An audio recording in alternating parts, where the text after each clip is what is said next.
Welcome back to the channel, guys. Today we're going to be disassembling and replacing the screen on this Samsung S20.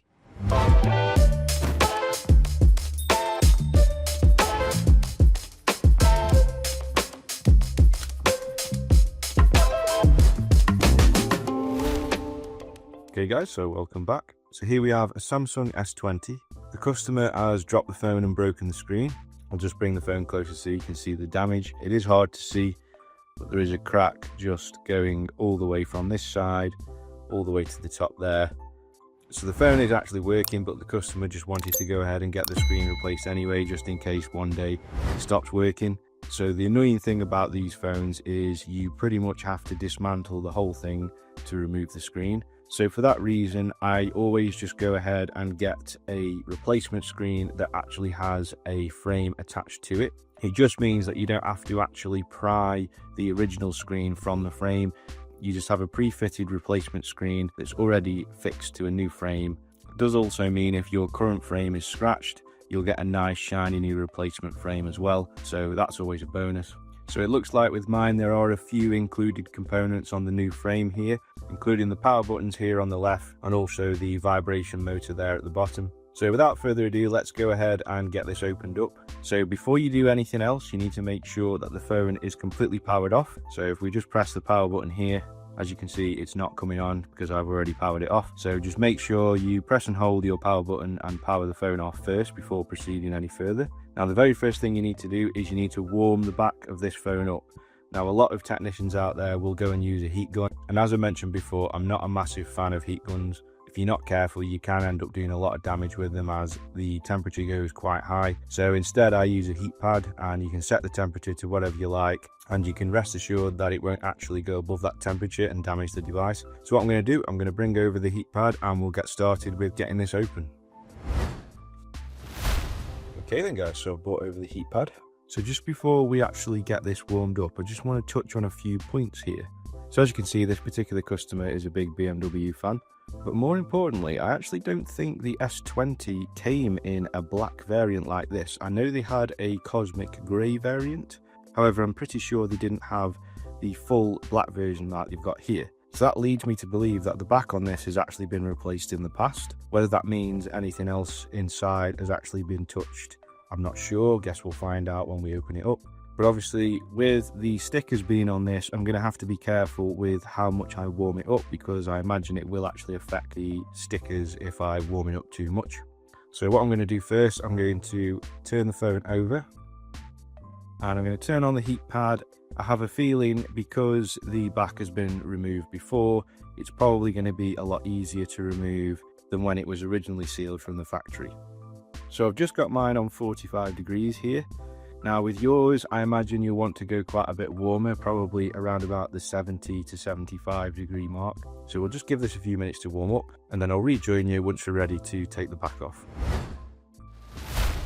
So the back is nice and warm now. Now normally what I would do is I would get something like my suction tool here, and I would stick it to the screen and stick it to the back of the phone and just put a bit of pressure on just to create a small gap so I can get my plastic card or pry tool in around the side of it. However, because of the stickers on this particular device, I'm not going to be able to do that. But luckily with this one here, I've noticed there is actually a little bit of movement now that I've applied some heat. So I should be able to get my plastic card in there and remove the back slowly. I'll push that in there. And I should just be able to go around now, cutting through the adhesive. You can feel it go in there. Just be able to cut all the way around the outside.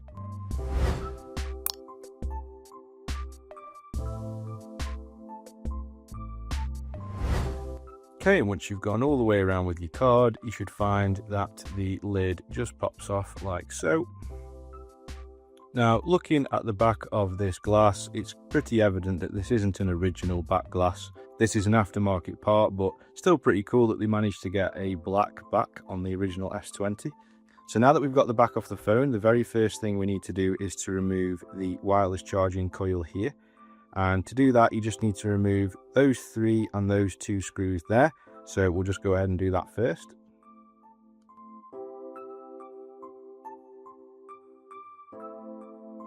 Okay, so once you've removed all those screws, you should just be able to pick it up with your finger or with a plastic pry tool and then just peel it up from the back of the phone, and it should come away like so. Just put that to one side. Now the next thing you want to do is to remove all of the screws in this plastic top plate here. Now just a couple of points. I'm pretty sure there is actually a piece missing there, but I'll investigate that when I remove the plate. Also, it looks like there is a warranty sticker that's been removed there, so you might find one on yours covering up one of the screws. So you just need to remove that sticker and remove the screw as well. So I'm just going to go ahead and remove all of those screws up there, so let's do that.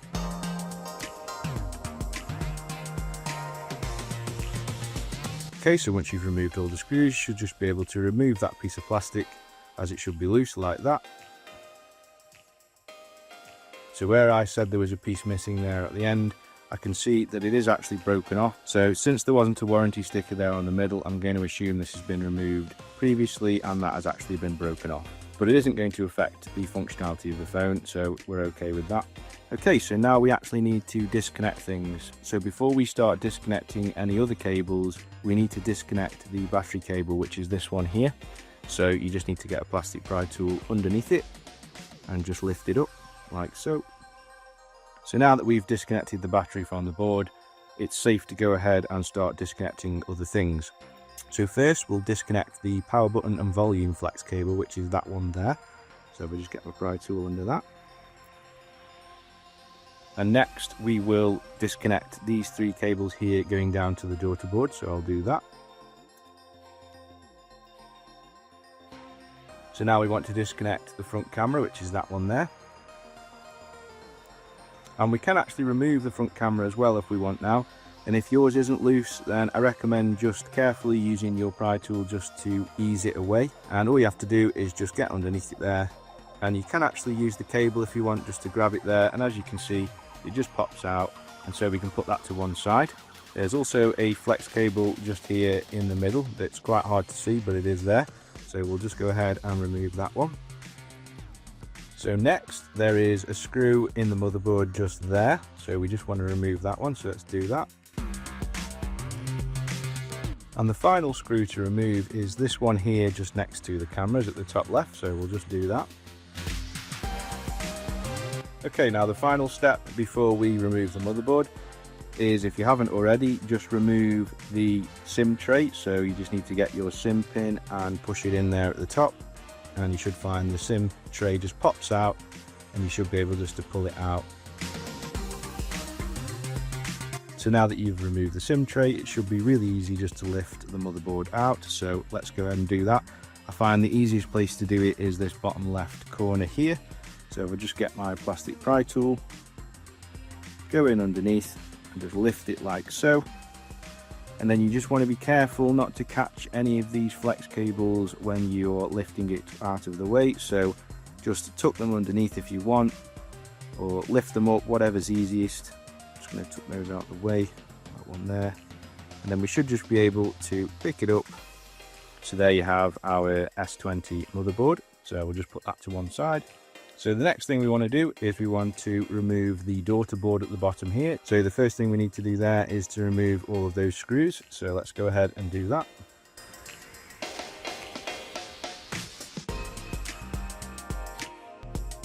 Okay, so with all those screws removed, you should just be able to lift this plastic plate up like so. And with the plastic plate removed, we can now remove the three screws that we can see there. So we'll just do that. And so with those three screws removed, you should just be able to lift the daughter board out. So if we just get underneath it there like so, and just lift up.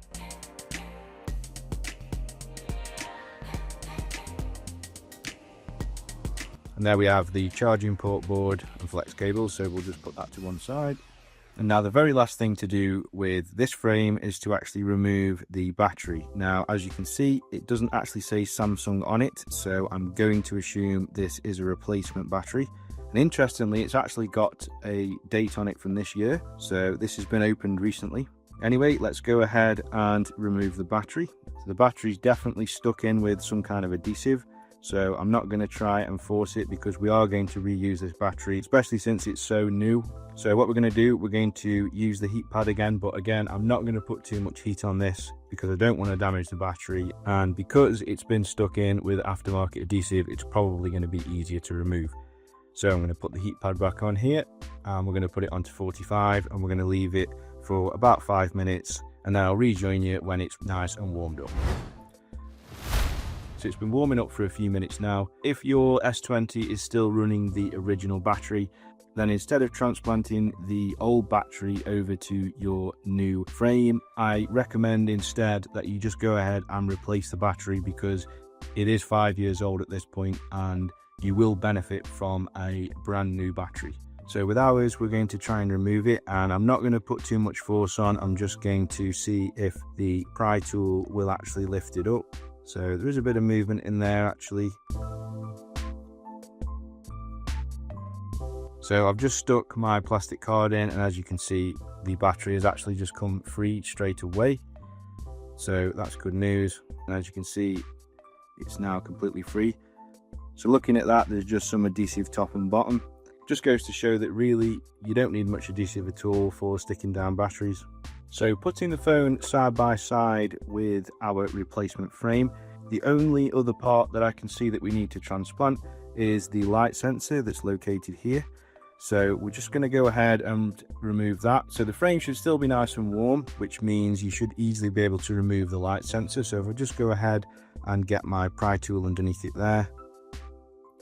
So that's everything we need removed from the old frame. Let's go ahead and reinstall everything into the new frame and test the new screen.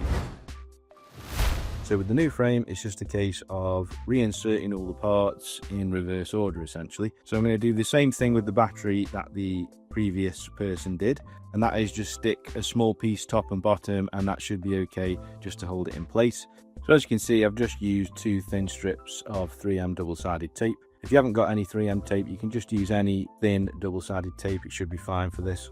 So we're not actually going to remove the other side of the adhesive strips yet, because we need to test if the screen actually works, and we don't want to be sticking anything in the phone until we know that it does. So for now, I'm just going to place it in its slot there, the right way up like so. We'll just get the charging board here and we'll just put that in. So you just want to guide the port side into the charging port hole at the bottom there, and then just push down, and you should find that it all pops into position like so. Then we just want to return the 3 screws there at the bottom, so we'll go ahead and do that.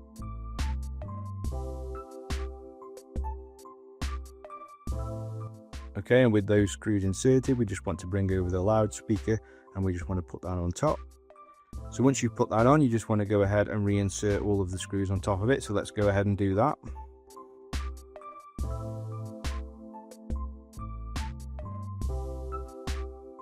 Okay, so next we just want to bring over our light sensor, and we want to just drop that down in the slot where it's supposed to sit, just there at the top. You should find the original adhesive will hold it in place well enough, and once the motherboard's on top, it will actually keep it in place for good. So now that the light sensor is in place, we should be good to go ahead and return the main board. So what I suggest doing is just lift up all of the connectors out of the way, including the light sensor connector we've just put in there, just to make sure that you don't catch it on the way down. It'll make it much easier to actually insert. So if you just go ahead and drop it down roughly, so if I just go underneath those flex cables there, around that flex cable there, just drop it down, just guide it into where it's supposed to sit. As you can see, it's now dropped in place perfectly. So we'll just return the 2 screws that we're holding the board down, which is that one there and that one there. So let's do that.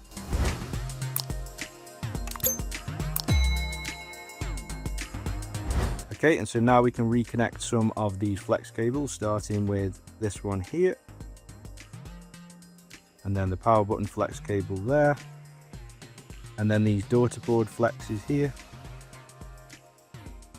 So now we want to bring over the front camera, and we just want to drop that in on top there, and then we just want to connect the flex cable for it. And now that we've connected everything we can at this stage, we can go ahead and connect the battery. Now I recommend at this stage we actually test the screen. So we turn the device over and press and hold the power button. So we're getting a display on the screen here. As you can see, the phone's booted up, so the screen is actually working. So the easiest way to actually test, just to check that the touch matrix is fully working, is to just grab an app like so and just go around the screen like that. and make sure that the app doesn't get dropped or go away anywhere when you move your finger around. And as you can see, the app is staying with my finger, so I can 100% say that that is working just fine. So we'll go ahead and power this off, and we will continue with reassembling it. Okay, so if you remember, we haven't actually stuck the battery down yet, so we are going to need to do that first. So if we just go ahead and disconnect the battery again, and then we just want to disconnect these 3 cables. And now those 3 cables are disconnected, we should just be able to lift the battery up as it isn't stuck down yet. So now we can just remove the backing from the adhesive that we stuck on the back of the battery. And there we go. So we just want to drop the battery back in, just lift the cables up out of the way, drop the battery into position, and then just push on the adhesive so that it sticks down nice and firmly where it's supposed to.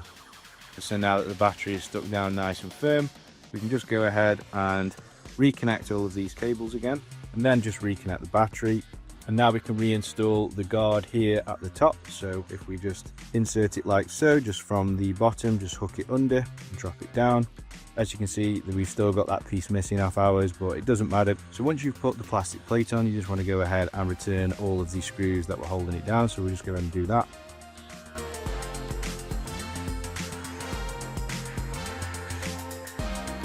Okay, and now we just want to bring over our wireless charging coil here, and we just want to place it on top. And then we just want to return all the screws for that.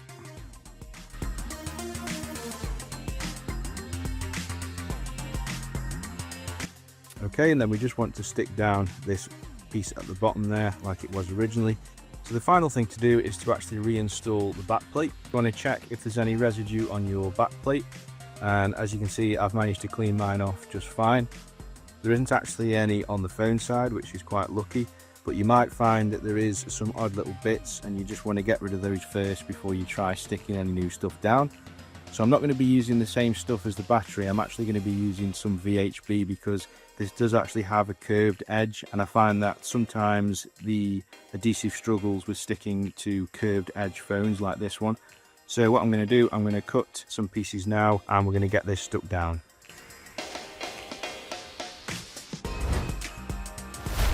Okay, so it's pretty difficult to see, but there is actually an adhesive strip now all the way around the bezel. So we'll just go ahead and bring over the back plate. So as long as your camera lenses are fairly clear on the back plate, as well as on the phone itself, just line it up like so, drop it down, put pressure on, just so that it's nice and stuck down to the frame. Now, I have got to be careful here because of the stickers, so I don't really want those getting damaged while I try and push it down. So as you can see, the VHB holds it pretty well. Doesn't look like it's peeling up anywhere.